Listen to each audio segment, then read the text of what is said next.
Ever tried explaining the internet to someone who, like, still prints out their emails? Or thinks dial-up is the peak of technology. Exactly. That's kind of what it feels like trying to make sense of social media these days, It's right? a whole different beast now, constantly changing, evolving. Which is why we're here. Your guides to the social media jungle. Think of this deep dive as your map and compass.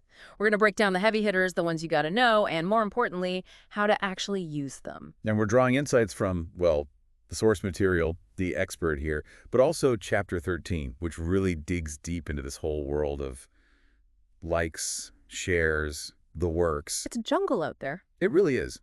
But today, our main focus is getting you up to speed on the biggest platforms. Not just how many people use them, but like what makes each one unique. Exactly. It's about giving you the lay of the land so you can make smart decisions. So should we jump right in? Let's do it. Okay, so let's kick things off with the OG, the one that's been around since, well, Since before some of our listeners were born, probably. Facebook. or is it Meta now? They're trying to drag us all into the metaverse. Right. Though it feels like they're still figuring that out themselves. But regardless of what they call themselves, Facebook is still massive. Almost 3 billion monthly users as of the data we have from 2021. Which is, let's be honest, both a blessing and a curse. How so? Well, on one hand, you've got this huge potential audience, right? Makes sense. But on the other hand, every business and their dog is vying for attention. It's crowded. So how do you even get noticed? It's like trying to stand out in a mosh pit. You got it. And that's where understanding the Facebook algorithm becomes crucial. Chapter 13 really drives this point home. It's not just about posting whatever, whenever. Nope. It's about working with the algorithm, not against it. You have to be strategic. Think about it. You scroll through your own feed. Way right? too much, probably And not. what makes you stop? Something that actually interests me. Like, I'm way more likely to engage with a post from my favorite local bakery than some random ad. Exactly. It's about genuine engagement, not just trying to game the system. So how do you do that? What does Chapter 13 say about this whole engagement thing? It boils down to providing value. Stuff that genuinely resonates with your audience. Content that sparks conversation, starts debates, gets people talking. Okay, so it's got to be authentic. Speaking of authentic, have you seen those Facebook ads that are like eerily accurate? Like, they know I'm craving tacos before I do. Oh yeah, the targeting can be a little creepy sometimes, but from a marketing standpoint, it's incredibly powerful. Facebook's gotten really good at figuring out what makes people not just click on ads, but actually buy stuff. They've cracked the code. Conversion objectives, they call it. Essentially, they're figuring out the recipe for turning scrollers into shoppers. That's both impressive and a little Big Brother-ish. Right. Makes you think twice about what you click on. But I get it. For businesses, that's gold. Totally. All right, moving on from one giant to another, let's talk about the platform that's basically become the world's video library, YouTube. More than just cat videos, right? Although, let's be honest, those are important too. Absolutely essential. But yeah, YouTube is a whole other beast. Over 2 billion users. That's bigger than most countries. It's mind-boggling how much content is consumed on YouTube every single minute. It's like trying to drink from a fire hose. Man. So how do you even navigate that? How do you stand out? That's the million-dollar question, right? And Chapter 13 actually provides some really insightful answers. It's not just about uploading a video and hoping for the best. There's strategy involved. Absolutely. You have to understand the platform, the algorithm, and most importantly, your audience. Who are you trying to reach? What kind of content are they looking for? So it's about quality over quantity. To an extent, yes. But it's more about providing value. Think about the types of videos you gravitate towards on YouTube. Tutorials. If I need to fix something, YouTube is my go-to. Right. You're going there for a specific reason. To learn something new, to be entertained, to find answers. It's about content over promotion, right? Like, give me something worthwhile, and maybe, just maybe, I'll listen to your pitch at the end. Precisely. Think about how popular TED Talks are on YouTube, or conference recordings. People are there to learn. And you can really build a brand that way. Become the go-to channel for a specific topic. That's the dream, right? But even with all that long-form content, YouTube is changing. Have you noticed the rise of YouTube Shorts? Oh, yeah. Like bite-sized videos, right? Seems like everyone's doing it now. 15 billion daily views don't lie. Wow, that's insane. It just shows how quickly our consumption habits are evolving. We're all about that instant gratification. So even on a platform known for longer videos, short-form content is king. It's becoming increasingly important. It's like the social media equivalent of survival of the fittest. Adapt or get left behind. Adapt or get lost in the algorithm. Exactly. Okay, so we've gone from Facebook, the OG, to YouTube, the content king. But let's switch gears a bit and talk about a platform that's all about direct connection, WhatsApp. Ah, WhatsApp. This is where things get personal. Gets personal in a 100 billion messages a day kind of way, You right? saw that stat, huh? Yeah, 100 billion messages sent every day. That's more than I'll send in my lifetime, probably. It's a lot of hays and what's up A's, but it shows you the scale of it. WhatsApp is how so many people communicate. Okay, I get it's huge, but you said it's personal. It's not like you're sending mass marketing blasts, right? Right. You have to be smarter than that. It's more about, think, localized marketing. Personalized even. Businesses use WhatsApp to connect with customers on a one-to-one level. Providing support or like recommendations and stuff. Exactly. It's a way to build relationships, offer quick and easy service. Chapter 13 actually talks about this. Does it really? What's the phrase they use again? Something about brand. A resonating brand persona. Yes, that's the one. What does that even mean, though, in the context of WhatsApp? Think about it like this. You wouldn't bombard your friend with random ads and promotions nonstop. I mean, I value my friends, so, no. Exactly. It's the same with WhatsApp. You're essentially a guest in someone's messaging inbox. Be respectful, be engaging, offer something valuable. So it's about building trust, just like in any other relationship. Exactly. Wow, okay. So much to think about. This is why I love these deep dives. We're learning so much. Glad to hear it. Okay, so we've got Facebook, the metaverse giant, YouTube, the video king, and WhatsApp, the master of personal connection. What's next on our social media hit list? Well, we can't talk about social media without talking about visuals, right? So let's dive into Instagram. The land of, like, perfectly filtered photos and avocado toast. Hey, and now Instagram's more than just avocado toast, though I will say they've mastered the art of food photography. But it's true, Instagram has evolved tremendously. They've had to, right? With TikTok and all the, like, short-form video stuff blowing up. Exactly. And they've adapted really well. They've got Reels now, which is basically their answer to TikTok. And with over 1.3 billion users, clearly they're doing something right. Yeah, they've got that whole FOMO thing down pat. Oh, absolutely. Stories, Reels, it's all designed to keep you scrolling, to make you feel like you're missing out if you're not constantly checking in. And for marketers, that's a goldmine. It's all about capturing attention and doing it fast. So how do you do it? How do you stand out on a platform where everyone's trying to be like a photographer or influencer?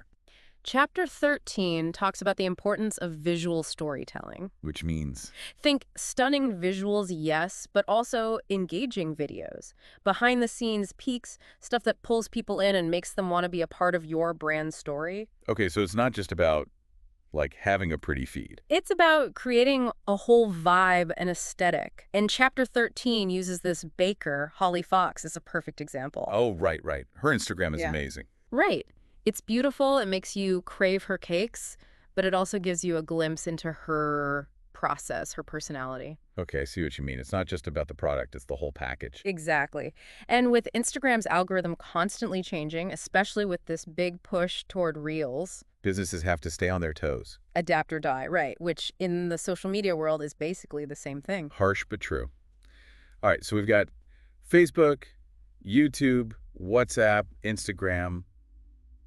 What's left? Wait, don't tell me. TikTok, right.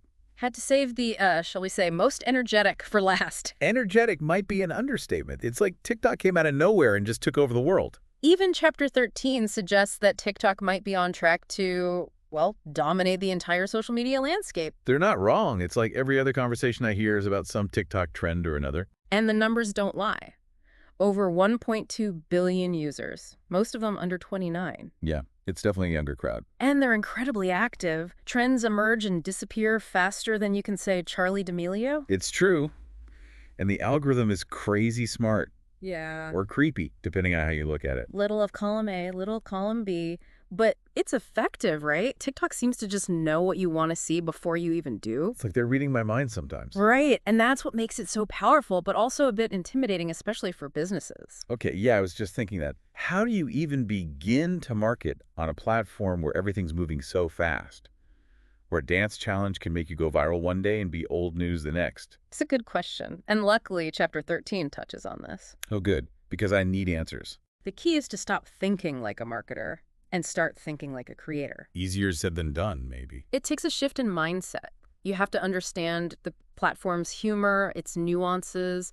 You have to be willing to be part of the joke, to jump on trends, but like in a cool way. So less about like, here's my product, buy it, Yeah. and more about, hey, we're part of the community, we get it. Exactly. Remember when Duolingo leaned into the whole chaotic energy of their mascot? Oh yeah, that was brilliant. It was all over my For You page. That's what it's about, authenticity. And a little bit of calculated chaos never hurts either. So you're saying brands need to embrace the chaos to thrive on TikTok? That's wild. Embrace the chaos or get swallowed by it. Okay, I'm sensing a theme here. Authenticity seems to be the key to unlocking success on a lot of these platforms, especially the newer ones, It makes sense, right? People can spot a fake a mile away. especially online, when you've got like millions of other things competing for your attention. It's like that breath of fresh air. You crave something real, something relatable. Okay, so we've hit Facebook, YouTube, WhatsApp, Instagram, TikTok. Are we forgetting anyone? We've covered the heavy hitters, the ones you absolutely need on your radar, but Chapter 13 does touch on a few others, platforms that might not have the same massive reach, but still play a crucial role in the social media ecosystem. Like niche platforms. Exactly. Think of them as specialized tools in your social media toolkit.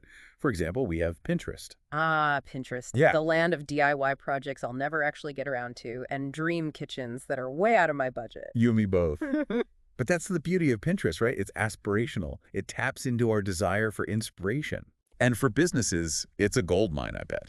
100%. Think about it. People on Pinterest are often actively looking for ideas, solutions, inspiration for their next purchase.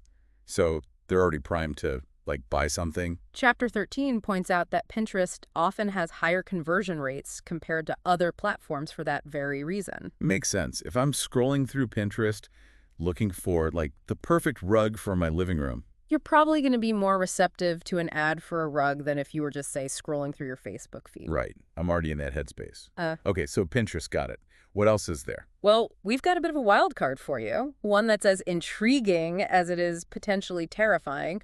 Reddit. Ooh, Reddit. Yeah. I'll be honest, Reddit kind of scares me. It's like the Wild West of the internet over there. It's definitely got its own, shall we say, unique culture, but that's part of its appeal.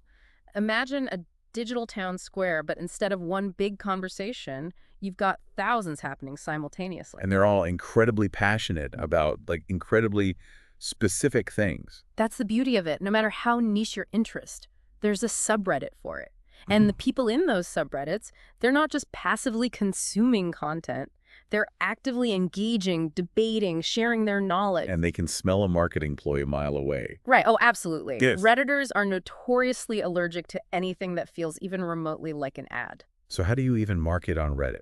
It's not about marketing in the traditional sense. It's about providing value. It's about being part of the community. So you're saying, like, join the conversation, be genuine, offer something helpful, and maybe, just maybe, they'll listen. Exactly. You have to earn your stripes on Reddit, build trust, be authentic, and don't even think about trying to sell them something outright. It's like a whole different set of rules. Right. Okay, so we've covered the giants, we've explored the niche platforms. Anything else?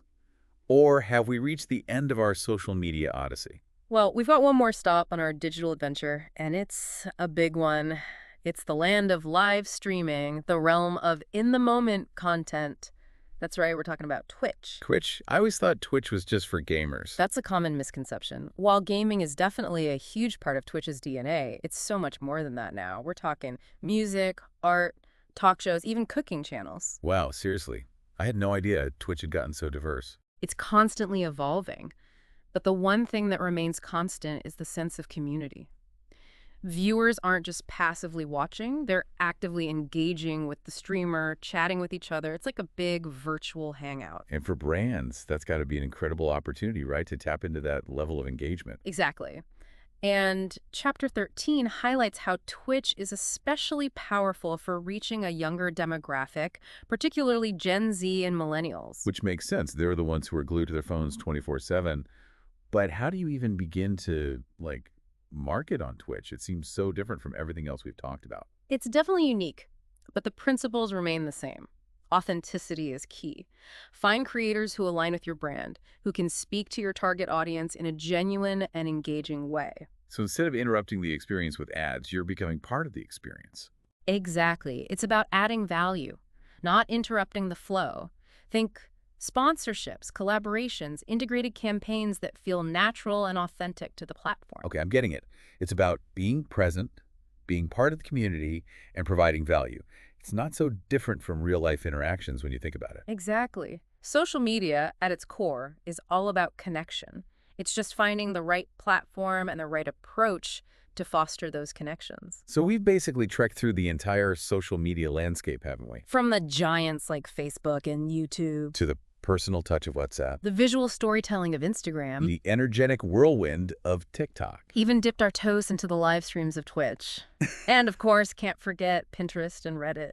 Talk about a wild ride. It really makes you realize social media isn't just one thing, you know? It's this whole, like, complex universe. With its own set of rules, its own language, its own opportunities, Chapter 13 really gave us a solid foundation to build on, wouldn't you say? For sure. We've covered a ton today. Algorithms, authenticity, content creation. It's a lot to wrap your head around. It is, but that's the beauty of it, right? It's always evolving. There's always something new to learn. And the biggest takeaway. Social media isn't a one-size-fits-all thing. What works on one platform might totally flop on another. It's about finding the right tool for the job. Like you wouldn't use a wrench to hammer in a nail. Exactly. You got to know your tools, know your audience, and know what you're trying to achieve. Speaking of achieving, Chapter 13 doesn't just leave us hanging with a bunch of information. It's all building towards a strategy, right? Exactly. Today was about giving you the lay of the land, the information gathering stage, so to speak. Arming ourselves with the knowledge before we head into battle. Because knowledge is power. And Yeah. now our listeners are armed and dangerous. Ready to take on the social media world. Go forth and create amazing things. That's a wrap on this deep dive. Until next time.